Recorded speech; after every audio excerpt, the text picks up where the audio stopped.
Muito bem, voltando à entrevista desta noite. O programa é um oferecimento muito especial do Guaraná dos Acreanos.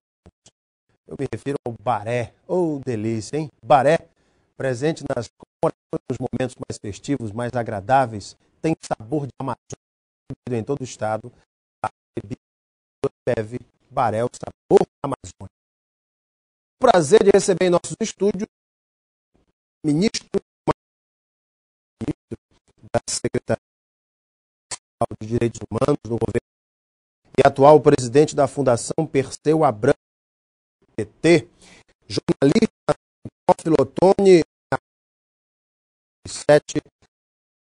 política, casado, pai de 3 filhos, lutou contra a ditadura militar, inclusive é anistiado, foi preso político entre 1972 e 75, trabalhou no Jornal dos Bairros entre 76 e 83, no Sindicato dos Bancários em 1979, também no Sindicato dos Metalúrgicos de Betim, em Minas Gerais, entre 81 e 82.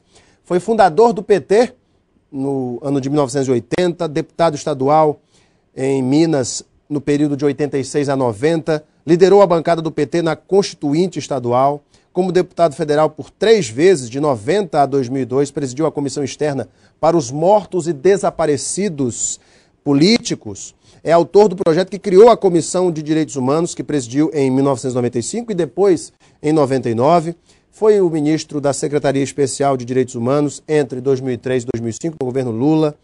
Presidiu o PT em Belo Horizonte, enfim. Se eu for aqui falar do currículo do ministro Nilmário Miranda, eu vou passar o programa todinho, eu vou ter que passar para o nosso bate-papo, ministro, porque é muita coisa. Muito boa noite. Boa noite. Tudo bem, ministro? Tudo bem, Ana. Satisfação tê-lo aqui no Gazeta Entrevista. O ministro está em Rio Branco para realizar mais uma etapa do ciclo de debates Brasil Hoje e Suas Perspectivas, promovido pela Fundação Perseu Abramo, do PT.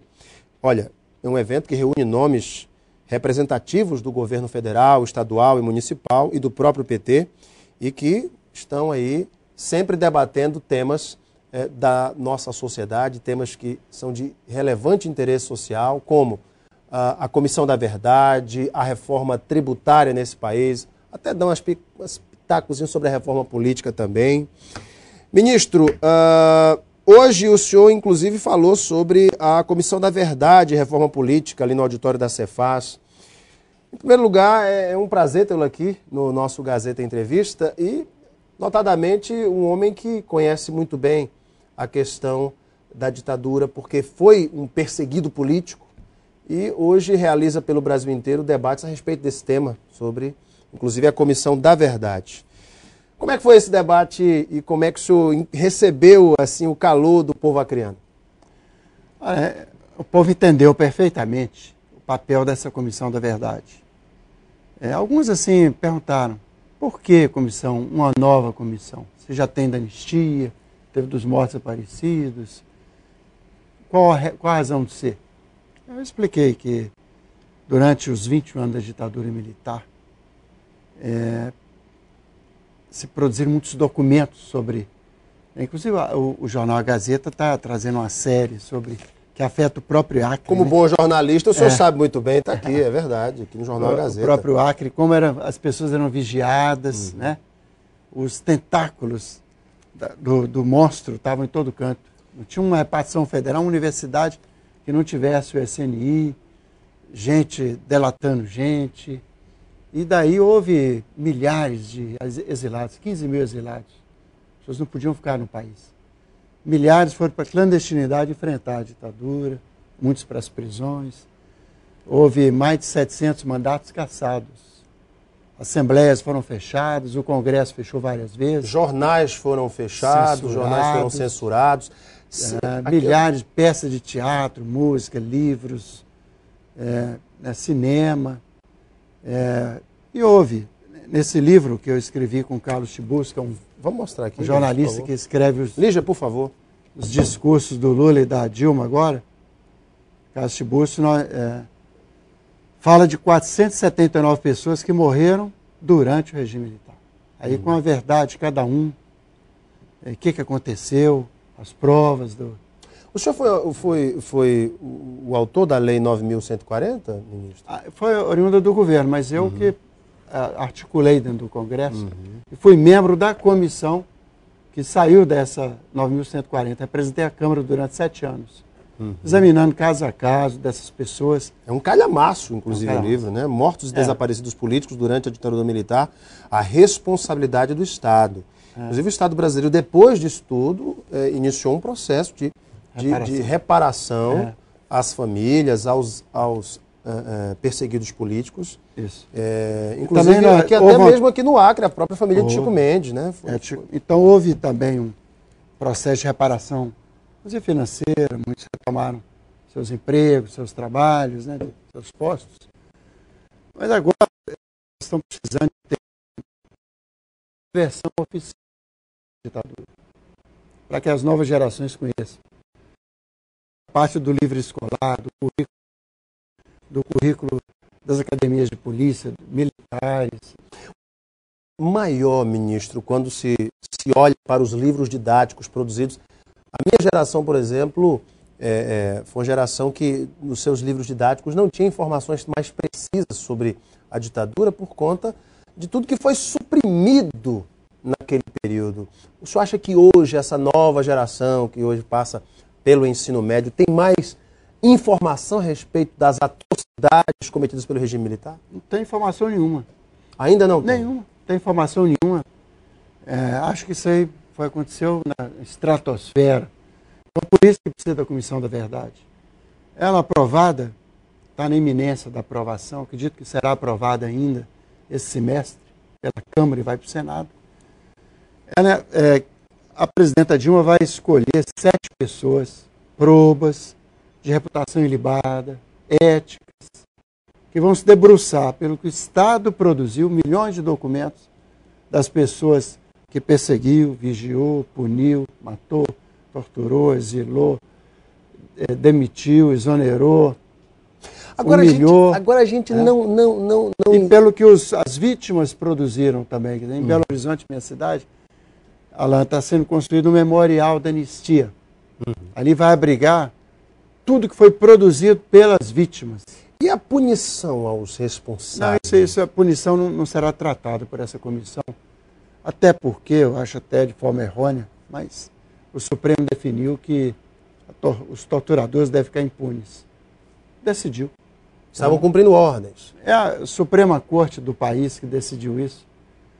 Então, a comissão vai tratar da verdade puramente. Vai buscar nos documentos produzidos à época pela ditadura, nos documentos produzidos pelas vítimas. Com a novidade, eu fui de várias comissões desse tipo ao longo dessas décadas, nunca nenhuma delas teve o poder que essa terá, que é de convocar pessoas e de requisitar documentos, independente do grau de sigilo. E ela, então, vai produzir, depois de 2 anos, essas 7 pessoas, um documento final, que vai ser a história do Brasil do período. Aí sim, se terá...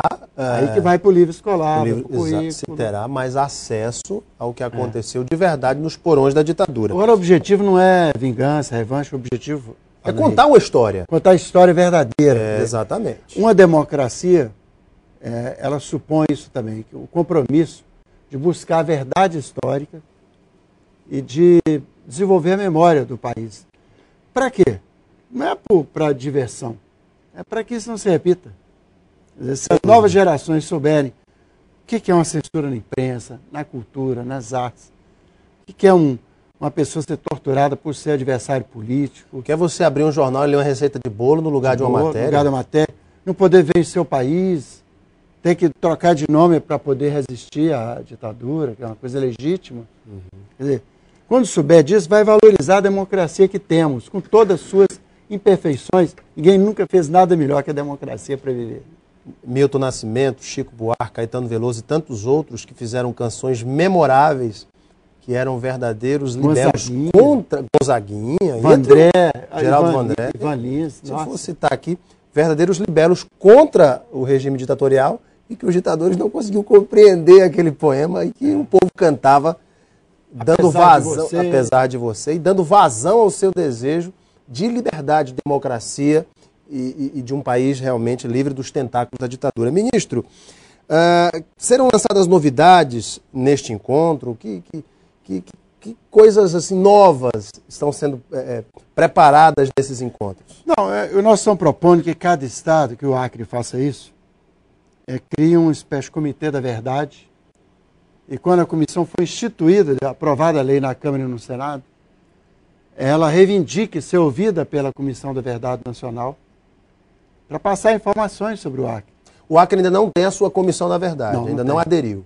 Não, aí para criar seus comitês estaduais para abastecer de informações, de depoimentos, indicar pessoas, indicar fatos, levar documentos até a Comissão da Verdade, para compor seu relatório final. Que a repressão, a ditadura atingiu todos os estados, sem exceção. Aqui nós tivemos, o caso do Chico Mendes é o mais famoso, mas aqui sempre houve a vigilância, toda a repartição federal tinha uma assessoria de segurança e informação que informava lá se alguém estava falando alguma coisa que pudesse... E sem falar dos espiões, né?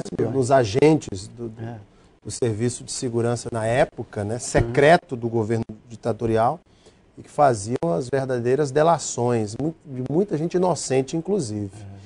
O senhor, nesse período do seu exílio, o senhor ficou em que... O senhor foi para onde, ministro? Não, eu fiquei na clandestinidade. Eu participei da resistência no país. No país mesmo? Eu fui preso em 68 a primeira vez. Aí gerou um processo. Quando veio o ato, nacional número 5, aí eu entrei na clandestinidade. Minha opção era eu sair do país ou ir para a clandestinidade. Fui para a clandestinidade. Mudou de nome? Documentos falsos. Vivia no ABC Paulista, na Bahia. Mas mesmo assim fomentando os movimentos? Participando da resistência. Muito bem. Em 72 eu fui preso novamente, fiquei 3 anos e meio na prisão. O senhor foi torturado, ministro?